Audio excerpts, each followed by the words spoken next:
वो शक्ल से शरीफ घर की बेटी लग रही थी। मैं पास गया, मेरे करीब होकर बोली, चलोगे साहब?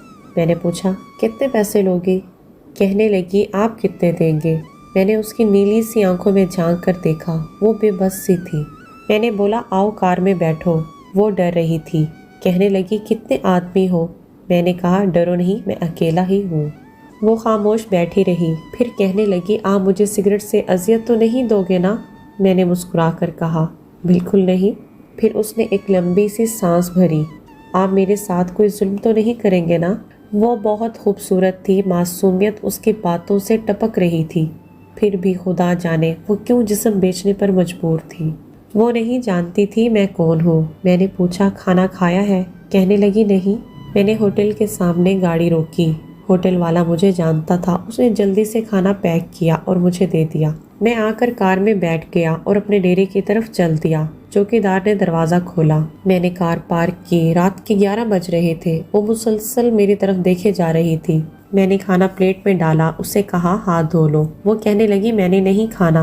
मैंने प्यार से कहा, डरो नहीं, कुछ नहीं होगा। वो हाथ धोकर आई, मेरे सामने कुर्सी पर बैठ गई और खाना खाने लगी।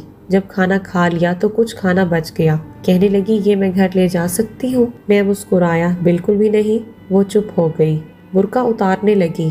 मैंने कहा, रुक जाएं, मेरे पास आकर बैठ जाएं। वो हैरान थी, मेरी आंखों में देखकर बोली, जल्दी से अपना काम करें, मुझे वापस छोड़ आए। मैंने कहा, नहीं पूछूंगा क्यों करती हो ये सब, क्यों बेचती हो जिस्म, बस इतना कहूँगा, क्या तुम ये सब छोड़ सकती हो?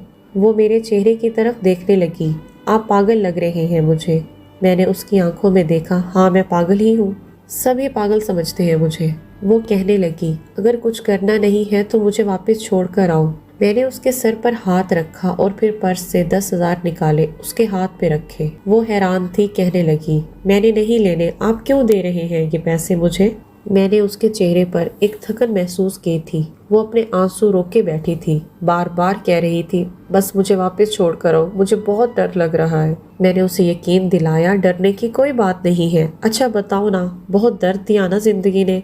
ये सुनना था कि उसकी आंखें नम हो गई थी, जैसे कोई कयामत गिर गई हो उस पर। मैं समझ चुका था कोई बहुत बड़ा दर्द लिए घूम रही है।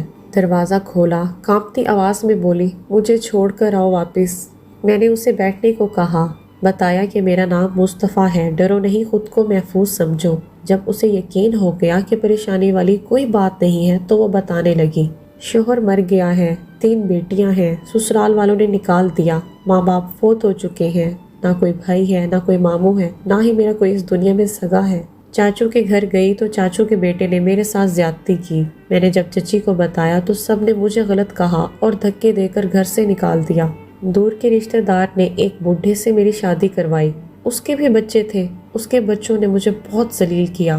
फिर वो शोहर भी फोत हो गया। बेटियों को लिए दर बदर भटकने लगी। ना छत थी, ना रोटी थी, भूख अफलास थी। सड़क किनारे खड़ी थी कि एक साहिब आए, कहने लगे 1 घंटे के 5,000 दूंगा। ना चाहते हुए माँ की ममता, हालात की सताई हुई, आखिर क्या करती, चल दी। अब हर रोज जिस्म बेचती हूँ, किराए का घर लिया है, बेटियों को अकेला छोड़कर आती हूँ, क्या करूँ? बहुत बार सोचा खुदकुशी कर लूँ, लेकिन बेटियों को देखकर हिम्मत नहीं होती। वो रो रही थी और मैं जमाने की बेहिसी महसूस कर रहा था। उसके सर पर हाथ रखा और उससे कहा, मैं आज से तुम्हारा भाई हूँ, अपनी बेटियों को लो और मेरे डेरे के ऊपर वाले एक रूम में रहो।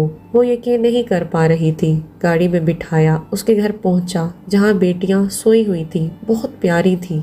गोद में उठाया, दिल को सुकून मिला। वो मुसलसल रोए जा रही थी। मुझे कहने लगी, आप तो फरिश्ते हैं। मैं उसे अपने ऑफिस ले आया। वो दुआएं देने लगी झोलियां उठाकर, न जाने कितनी दुआएं देती रही। मैंने उसे कहा जाकर सो जाए। अपने डेरे गया।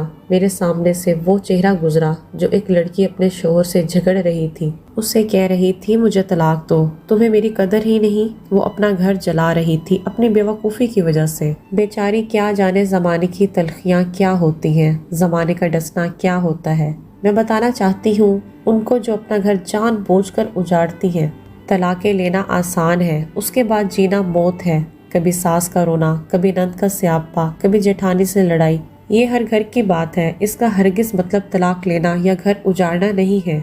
کم عمری میں ہی میرے سر کے بال سفید ہو گئے ہیں۔ ہزاروں آنکھوں کے آنسو دیکھ کر اپنے گھروں کو آباد رکھو۔ عورت خدا کی قسم ہمارے معاشرے کی زنجیروں میں جکڑی ہوئی ایک قیدی ہے۔ کبھی باپ کی پگڑی پر لوٹ گئی تو کبھی ساس کے زہر آلودہ لہجے پر، کبھی شوہر کی انا پر خاک ہو گئی تو کبھی اولاد کی وجہ سے۔ مرد اگر سمجھ جائے میری اس تحریر کو تو شاید میرا معاشرہ بدل جائے۔